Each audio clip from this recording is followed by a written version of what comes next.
സാധ്യമായ എല്ലാ സംവിധാനങ്ങളും ഉപയോഗിച്ചുകൊണ്ടുള്ള തെരച്ചിലാണ് 4-ാം ദിവസം ഇപ്പോൾ പുരോഗമിച്ചുകൊണ്ടിരിക്കുന്നത്. നിലവിൽ JCB, ഹിറ്റാച്ചി തുടങ്ങിയവയുടെ നമുക്ക് സുജയയിലേക്ക് ഒരിക്കൽ കൂടി പോകാം. സുജയ, ഇപ്പോൾ സ്കൂളിൻ്റെ പരിസരമാണ് എന്നാണ് ഞാൻ മനസ്സിലാക്കുന്നത്. ഇനി ആ പുഴയുടെ ഭാഗം മുഴുവൻ കുഴിച്ച് പരിശോധിക്കാനാണോ പോകുന്നത്?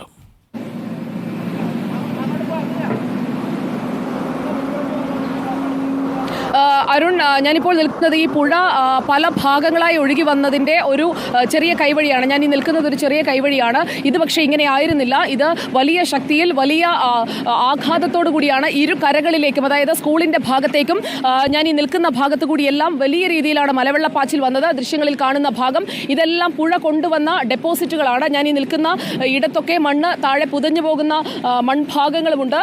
ഇവിടെ ഈ ഡെപ്പോസിറ്റ് രൂപപ്പെട്ടിരിക്കുന്ന ഭാഗം ഇപ്പോൾ കാണാം. ഈ എക്സ്കവേറ്റർ പോകുന്ന ഭാഗം ഇപ്പോൾ കാണാം. ഇതുവഴി അങ്ങേയറ്റത്താണ് ഇപ്പോൾ 4 മൃതദേഹങ്ങൾ കിട്ടിയത്. ഞാനിപ്പോൾ നിൽക്കുന്ന ഇടം ഈ പ്രളയത്തിൽ അല്ലെങ്കിൽ ഈ ഉരുൾപൊട്ടി മലവെള്ളം പാഞ്ഞു വന്ന ഭാഗമാണ്. ഇവിടുത്തെ മണ്ണിൻ്റെ ഒരു ഘടന, അതുപോലെ തന്നെ കല്ലുകൾ, അതൊക്കെ സൂക്ഷ്മമായി തന്നെ നമ്മുടെ ക്യാമറയിൽ ഇപ്പോൾ കാണാമെന്ന് കരുതുന്നു. നോക്കൂ, ചെളി അടിഞ്ഞു കിടക്കുന്ന ഇതുപോലെയുള്ള ഭാഗങ്ങൾ ഇവിടമൊക്കെയാണ് ഇനി കുഴിച്ച് പരിശോധിക്കേണ്ടത്. ഈ ചെളി അടിഞ്ഞു കിടക്കുന്ന ഭാഗങ്ങളിൽ ഈ മണ്ണും കല്ലും ഒക്കെ കിടക്കുന്ന ഭാഗങ്ങൾ, ഇവിടെയൊക്കെ ഈ ചെളി അടിഞ്ഞു കൂടിയതിനടിയിൽ ഒരുപക്ഷേ മനുഷ്യർ പെട്ടിട്ടുണ്ടാകാം എന്നുള്ള ഒരു സാധ്യത കണ്ടുകൊണ്ടാണ് ഈ ഭാഗങ്ങളടക്കം ഇവിടെയൊക്കെ അടക്കം പരിശോധിക്കാൻ ഇപ്പോൾ തയ്യാറെടുക്കുന്നത്. നോക്കൂ, ഇതുവഴിയൊക്കെ വെള്ളം കയറിപ്പോയതാണ്. പക്ഷേ ഈ ഭാഗത്ത് കൃത്യമായി മണ്ണിങ്ങനെ കെട്ടിക്കിടക്കുകയാണ്. അതുകൊണ്ട് തന്നെയാണ് ഇവിടമൊക്കെ ഒന്ന് കുഴിച്ച് പരിശോധിക്കണം എന്ന് ഇപ്പോൾ പറയുന്നത്. ഈ പരിശോധനയുടെ ഒരു ഘട്ടം അത് സോൺ 7-ൽ നടക്കുന്നതേയുള്ളൂ.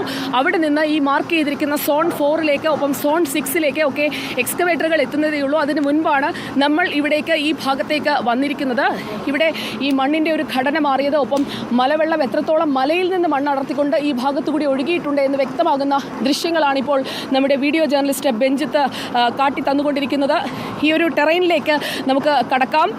ബെഞ്ചിത്ത് നമുക്കൊപ്പം ഉണ്ട്.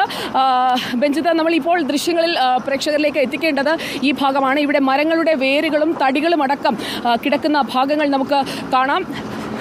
അങ്ങനെയുള്ള ഭാഗങ്ങളിലാണ് ഇപ്പോൾ ഈ കുഴിക്കൽ നടന്നുകൊണ്ടിരിക്കുന്നത്. ഞാൻ നിൽക്കുന്നതിൻ്റെ എതിർഭാഗം മാത്രമേ ഇപ്പോൾ കുഴിച്ചിട്ടുള്ളൂ. അതായത് പാലത്തോട് ചേർന്നുള്ള തടിക്കഷ്ണങ്ങളും ഒപ്പം വലിയ മരക്കൂട്ടങ്ങളും ഒക്കെയായി ഒഴുകി വന്ന ഭാഗങ്ങൾ. ഇവിടെയൊക്കെ മരങ്ങളുടെ വേരുകൾ, അതുപോലെ തന്നെ നേരത്തെ നമ്മുടെ മുണ്ടക്കൈ ഭാഗത്ത് നിന്ന് പറഞ്ഞ ഒരു കാര്യം ഓർമ്മയുണ്ടാകുമെന്ന് കരുതുന്നു. അവിടെ നിന്ന് ഈ ഉരുൾപൊട്ടൽ ഉണ്ടാകുമ്പോൾ ആദ്യം ഒഴുകി വന്നത് ഇതുപോലെയുള്ള വെള്ളമാണ്. ഈ ഒരു കല്ലിൻ്റെ രൂപമാറ്റം ഇപ്പോൾ കാണാൻ കഴിയും. ഈ കല്ലിൻ്റെ ഒരു ഭാഗമാണിത്. നോക്കൂ, മഞ്ഞൾ അരച്ചതുപോലെയുള്ള എന്ന് പറഞ്ഞത് ഈ ഇതുപോലെയുള്ള ഒരു രീതിയിലായിരുന്നു ആദ്യം ഉരുൾപൊട്ടി വന്നപ്പോൾ വീടുകളിലേക്ക് വെള്ളം കയറിയത്. മഞ്ഞൾ അരച്ച മണം പോലെ വന്നു ആദ്യം, അതിനുശേഷമാണ് ഉരുൾപൊട്ടി വന്നതെന്ന് പറയുന്നു. ആ രീതിയിൽ രൂപമാറ്റം വന്ന, അല്ലെങ്കിൽ ചെളി അടിഞ്ഞുകൂടി കിടക്കുന്ന ഒരുപാട് കൽക്കഷ്ണങ്ങൾ, അതായത് മലയിൽ നിന്ന് വന്ന കല്ലുകൾ കൃത്യമായി ഇവിടെയൊക്കെ വന്ന് വീണിട്ടുണ്ട്. അതിൻ്റെ അർത്ഥം ഇവിടെയൊക്കെ ഉണ്ടായിരുന്നു, അതായത് നമ്മളിപ്പോൾ നടക്കാൻ പോകുന്ന ഭാഗത്ത് ആ ഏരിയയിലൊക്കെയായി 70ഓളം വീടുകൾ ഒലിച്ചു വന്നു എന്നാണ് പറയുന്നത്. ശരി സുജയ, ഇപ്പോൾ കടാവർ നായകൾക്കൊപ്പം അവിടെ തിരച്ചിൽ പുരോഗമിച്ചുകൊണ്ടിരിക്കുന്നു. ഈ തിരച്ചിൽ സംഘത്തോടൊപ്പം തുടരുക. അടുത്ത ഘട്ടത്തിൽ സുജയയിലേക്ക് വീണ്ടും എത്താം.